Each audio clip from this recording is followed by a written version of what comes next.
Vous allez nous faire des révélations après? Vous allez nous révéler que vous êtes hétéro, par exemple, non? Non, c'est pas prévu, pas ça. possible, non. Pas possible, d'accord. Allez, on va faire une pause de pub, on se retrouve dans un instant, restez avec nous. C'est Europe 1, à tout de suite. Europe 1. Le grand direct des médias jusqu'à midi. Jean-Marc Morandini. Avec nous, Benoît, gagnant de Secret Story 4 en direct, Angélique Sansonetti, directrice artistique de la télé-réalité Chant des Molles. On va prendre des questions. Anthony, bonjour. Bonjour Jean-Marc, bonjour Benoît. Bienvenue Bonjour. sur Europe 1. Vous avez 21 ans, Anthony. C'est ça. Allez, Benoît vous écoute, allez-y. Alors Benoît, voilà, comme tout le monde, je t'ai suivi dans Secret Story. Et j'aurais voulu savoir si, avec le recul, tu te dis, j'en ai un peu trop fait avec Thomas en critiquant les candidats ou en se moquant d'eux. Alors pas du tout, je regrette pas, on peut pas m'en vouloir d'avoir été franc du collier, je n'ai dit que la vérité, donc après, si ça les a blessés, c'est que c'était vraiment la vérité. Vous êtes fan, vous, Anthony, de Thomas? Bah, au début, franchement, je vais être franc avec vous, Jean-Marc, il m'agaçait. Puis début septembre, je me suis attaché à lui. Aujourd'hui, oui, il me fait beaucoup rire et j'y souhaite plein de belles choses. Merci beaucoup. Vous faites Brigitte, vous aussi, non? Oh non, non, je leur laisse l'honneur, quoi. D'accord. C'est gentil. Merci, Anthony. On a Tom qui a 13 ans. Bonjour, Tom. Bonjour Jean-Marc, salut Benoît. Salut, Tom. Salut. Bienvenue. Vas-y, Benoît, t'écoute. Vas-y. Alors Benoît, je voulais savoir si c'était vrai qu'avec Thomas, tu allais faire la folle route. Oui, c'est Thomas qui a raconté Alors. ça sur le plateau de mon émission. Donc moi je sais pas encore vraiment ce qui va se passer, on a plein de projets, mais on va réfléchir à ça tranquillement, intelligemment, et on va voir. On va réfléchir à deux parce qu'on est un binôme. Voilà. Toi, t'es fan de Thomas aussi, Tom? À fond, plus de Benoît on va dire, mais j'aime bien Thomas aussi. T'aimes les deux, d'accord. Merci, très c'est bien. gentil. Merci beaucoup. C'est étonnant parce qu'il a 13 ans quand même, hein, donc c'est un public assez jeune. Justement, en parlant du public, Angélique Sansonetti, la finale a fait 3,5 millions de téléspectateurs, 26,7% de part de marché. Alors pour être désagréable, je dirais que c'est presque 1,5 million de moins que l'année précédente. Donc c'est un échec? Pas du tout. Non, pas du tout. Vous savez comme moi que l'audience a changé et d'année en année, les masses de téléspectateurs se répartissent différemment. Mais ça arrête pas de baisser. 6 millions la saison 1 pour la finale, 5 millions 4 la saison 2, 4 millions 3 la saison 3 et 3 millions 4 la saison 4, donc 2,5 millions l'année prochaine. Oui, mais sans rentrer dans une analyse des audiences, parce que c'est pas non plus ma spécialité, je pense que c'est un état global des audiences aujourd'hui. Donc vous êtes contente? Ravie. Et la saison 5 se prépare déjà? Absolument. Ah oui, et elle va durer plus longtemps? Elle ne durera pas 5 mois. Enfin, j'espère pas.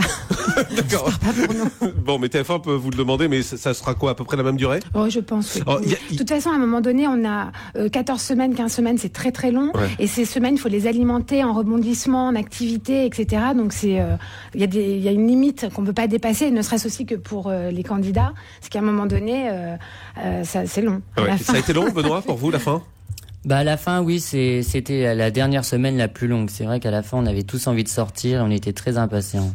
Comment on fait quand on recrute des candidats comme Benoît? Il y a des stéréotypes, c'est-à-dire qu'on se dit bon bah voilà, il va falloir le beau gosse, il va falloir l'homo, il va falloir la blonde, il va falloir la bimbo un peu bête. Dans un casting comme Secret Story, c'est très très compliqué parce que avant toute chose, il faut des candidats qui vont tenir 14-15 semaines, qui sont des vrais joueurs avec du vrai potentiel, du renouvellement, etc.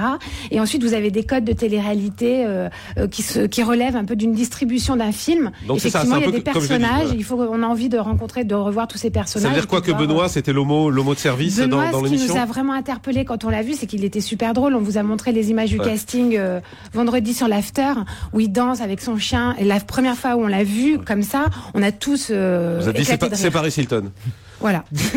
C'est ça. Et on l'a adoré. Alors, ce qui compte avant toute chose, c'est la façon dont on est interpellé. Parce que si nous, on est interpellé alors qu'on est très difficile, on se dit qu'a priori, les téléspectateurs le seront aussi, vous aussi. Et vous, Benoît, votre souhait, c'était de sortir de Villeneuve-sur-Yonne? Non, moi mon souhait, sortir de votre vie de coiffeur, vous aviez envie de faire autre chose? Non, parce que mon métier, c'est ma passion, j'y tiens. Si un jour je devrais retomber dans l'ombre, ce qui peut sûrement arriver peut-être, ça me dérange pas du tout de revenir à mon métier parce que j'adore. Et donc, mon but, c'était pas de sortir de Villeneuve-sur-Yonne, c'était de poursuivre, faire plein de choses. Et aujourd'hui, vous rêvez d'une vie à Paris, vous rêvez d'aller sur les plateaux télé? Je rêve de plein de choses, après, je verrai bien ce qui se passera, mais bon, j'attends de voir. Très sage, hein, très la tête sur les épaules, hein. Non, mais c'est vrai, c'est étonnant, parce qu'il y a beaucoup de candidats qui ont des grosses envies, etc. Bon, on a le sentiment que vous êtes très... j'attends de voir, en même temps, je vais pas poser des plans sur la comète pour être déçu, je vais au jour le jour et on verra. Allez, on en reparle dans un instant auparavant. Jean-Marc Morandini pour le grand direct des médias. Allez, on accueille Adrien Roard et Adrien qui va vous poser des questions. Benoît, questions presque des auditeurs d'Europe 1. Ils les ont un peu trafiqués, mais voilà, c'est presque les auditeurs d'Europe 1. C'est vous qui le dites, Jean-Marc. C'est moi qui le dis. Top chrono, 2 minutes, c'est parti. La question que tout le monde se pose et que je pose à tout le monde nécessairement, avez-vous fait oui ou non pipi dans la piscine? Oui. Votre secret était de former un faux couple avec Robin. Ça vous a pas dérangé d'avoir le secret le plus pourri du jeu? Pas du tout, j'ai gagné. Est-ce que vous pensez que comme les candidats sortis avant vous, vous allez rester célèbre pendant seulement 6 jours? Bah possible, je sais pas, je verrai. Justement, Monique Decamps se demande si vous avez fait Secret Story pour devenir une star. Non. Et est-ce que vous avez fait Secret Story pour piquer la place d'Angélique Sansonetti, ici présente? Non plus. Non plus. Question de Léonard à Paris, vous avez gagné 195 000 € en tout. Est-ce que vous allez en donner la moitié à Thomas? Non. Est-ce que vous avez maintenant que vous avez reçu le chèque de la télé, vous êtes prêt à vivre l'échec à la télé? Oui. Thomas, vous avez rebaptisé Brigitte dans la maison. Est-ce que vous êtes conscient que toutes les vraies Brigitte de France vous détestent? Oui. Et êtes-vous déçu que contrairement à Thomas, Jean-Marc Morandini ne vous ait pas appelé la Benoît pendant toute l'interview? Oui. Dommage. Le public adore votre duo avec Thomas évidemment, mais n'avez-vous pas peur de vous prendre un procès de Shirley et Dino pour plagiat? Non. Ou des vampes. Pourquoi pas. En tant que coiffeur, avez-vous regretté de ne pas avoir vos ciseaux pour couper la langue d'Amélie par exemple? Oui. Ou pour couper toute autre chose qui pouvait dépasser dans la maison sans que je ne cite rien? Non. Puisqu'on parle d'Amélie, est-ce que comme elle, vous pensez avoir un corps sexe à la place du cortex? Oula. Ouais, complexe celle-là. Oui, Allez, là, c'est trop compliqué on l'a ça. pas fait. Et il a fait ses 4 stories en même temps, là, c'est bon. C'est le cortex qui doit poser problème. Merci Voilà, ce sera le beaucoup. Avec Willy qui nous rejoint. Bonjour Willy. Bonjour Jean-Marc, bonjour Julie, bonjour à tous. Bonjour.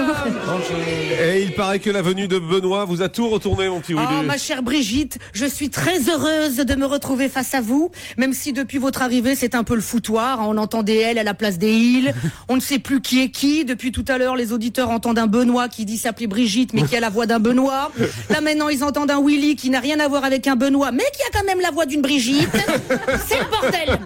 À nous deux, Brigitte, on doit avoir un taux de testostérone tellement bas que même un mollet d'Amélie Mauresmo est plus viril que nous. J'ai une voix qui ne va pas avec ma tête et toi tu as une coupe qui ne va sur aucune tête, dis donc. Comme on le dit, et souvent les coiffeurs sont les plus mal coiffés. Alors ce matin, à cause de Brigitte, cette radio est devenue Europe 1. Comme tu l'as vu ici, l'ambiance est très YMCA. Julien nous donne l'heure. Ah, tu savais pas ? Julie est un homme. On lui a certes greffé 2 merveilleuses mamelles qui font le bonheur de tant d'hommes de passage, mais en bas, le village est toujours à sa place. Et d'après ce qu'on dit, il est joliment habité. À midi, Brigitte, tu verras, la journal te sera présentée comme d'habitude par la Julien Lomet, la Zaza Napoli de la radio. Tu verras, elle aussi, elle est comme la café que tu as bu, elle est super chaude. Quant à la grosse Laurence Cabrol, elle viendra en fin de journal nous donner l'heure du lever du soleil et surtout du lever de sa lune, parce que très franchement, il n'y a que ça qui intéresse la Jeanne Marquette.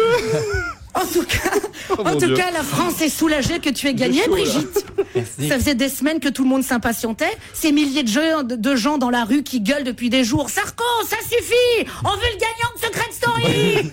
Après 106 jours dans la maison des secrets, voilà enfin une retraite bien méritée. Et te voilà riche, garce que tu es. 200 000 €. Mais à Paris, tu vas pouvoir investir dans l'immobilier. Avec 200 000 €, tu vas pouvoir te payer une place de parking. Ouh, Bénarde! Ou t'acheter 4 baguettes de pain dans le 8e. Chanceuse! Franchement, le monde entier attendait la fin de cette aventure. Connaître le lauréat du prix Nobel de physique à côté de ta victoire, franchement, on s'en tape, hein. C'est pas un prix Nobel qu'on va retrouver en couverture de Voici, hein. Hey!